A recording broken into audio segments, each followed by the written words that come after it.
Hi, I'm Linda Farrell, Bill Daniels Professor of Business Ethics and co-organizer of the certificate course. And we're here today with Tim Mazur, who just stepped down as the COO of the Ethics Compliance Officer Association and is the Bill Daniels Professor of Business Ethics at the University of Wyoming. And also here with O.C. Farrell, Bill Daniels Professor of Business Ethics and co-coordinator of the course. And we wanted to talk with Tim a little bit. The annual Ethics and Compliance Officer Association meeting was just a few weeks ago, and it was an outstanding success.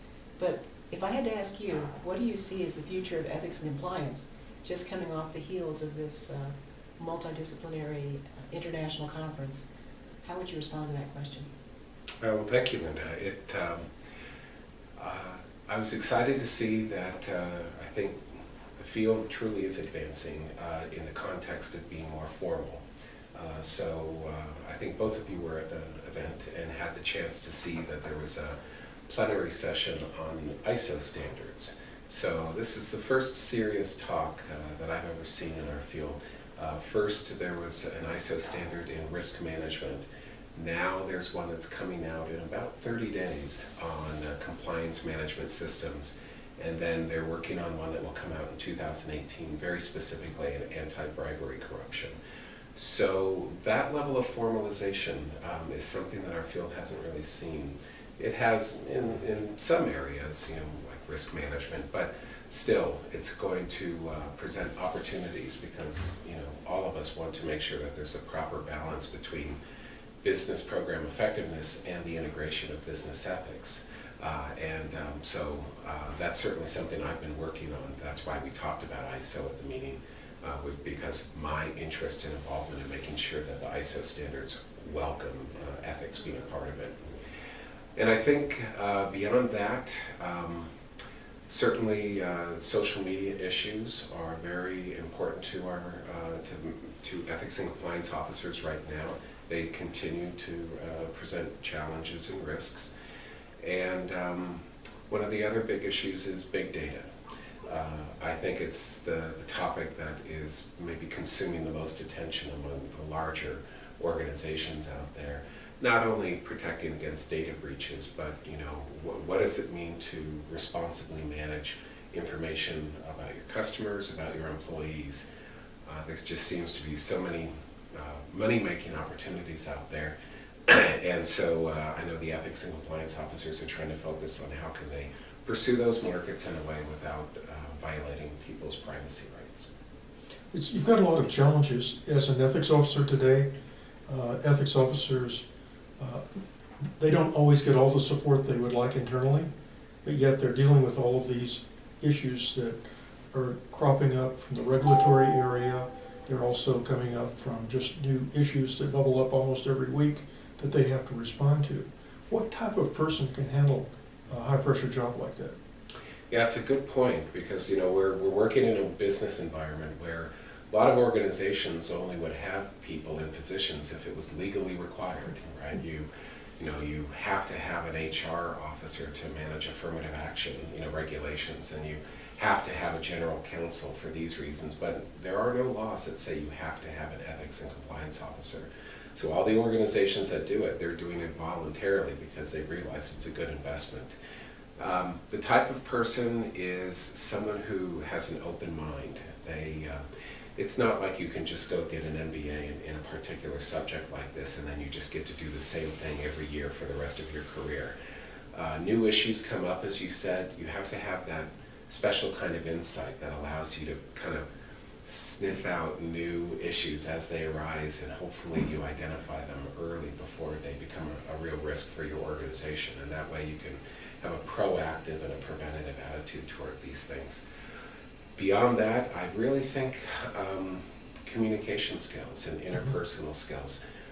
It ultimately comes down to having conversations with individuals, and sometimes you have to persuade them about what is the right thing to do from an ethical standpoint, and doing that without insulting them, doing that in a way that helps them believe that they're working with you to come up with the solution.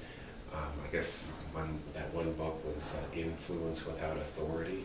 These sorts of skills, I think, are even more important than a strong background in the law or accounting. And probably also the recognition it's a 24/7 job depending on the size of your company and how global your company is.